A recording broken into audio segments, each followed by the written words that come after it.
According to a new report co-led by Crystal Echohawk, Native Americans face massive social problems because of their invisibility in media. So where are you pointing the finger? Is this not me, right? It's everywhere. And when they do show up, they're either these stereotypes about the mystical, magical Indian or drunks or over-sexualized Native women. We're really sort of relegated to these historical stereotypes.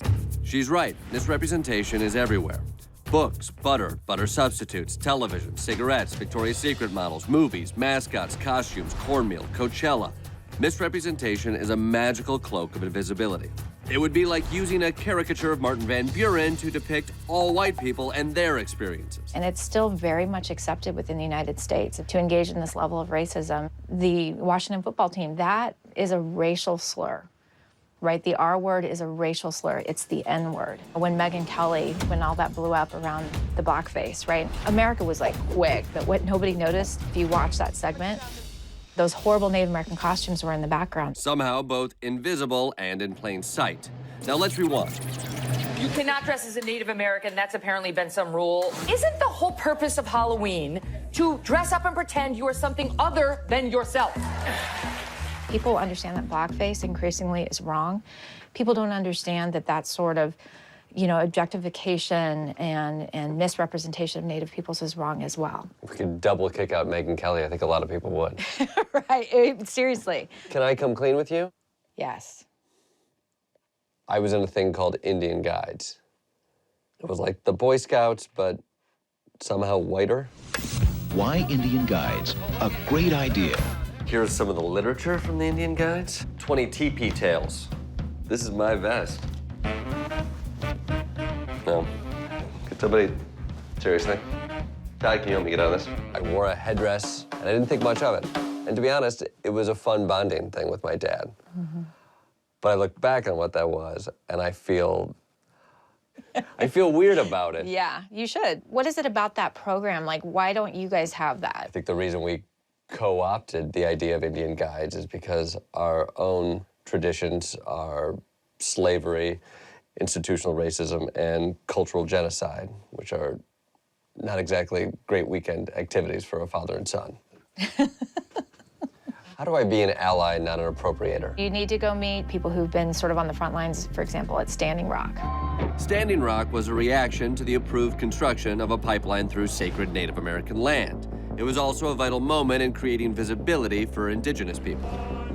The whole thing was amplified as protest, and it wasn't protest to us. We were literally just trying to protect a waterway.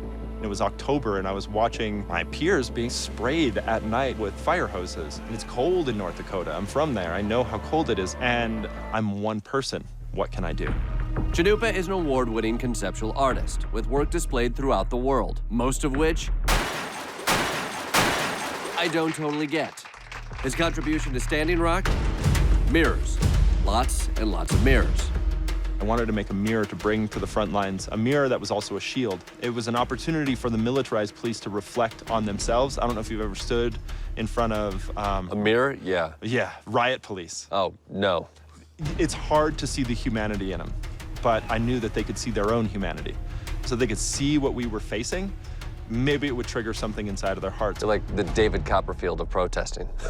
Yeah. Instead of making the Statue of Liberty disappear, you're attempting to make intolerance disappear. Now, I'm a white guy talking about Native Americans being invisible in culture, partially because guys like me tell that story. Mm-hmm. Help me tell that story by not telling that. What the fuck do I do? Your foundation to create a conversation around Native people and Native visibility is a false foundation. Like, I'm from the Great Plains, and I'm enrolled in Mandan Hidatsa Rikara.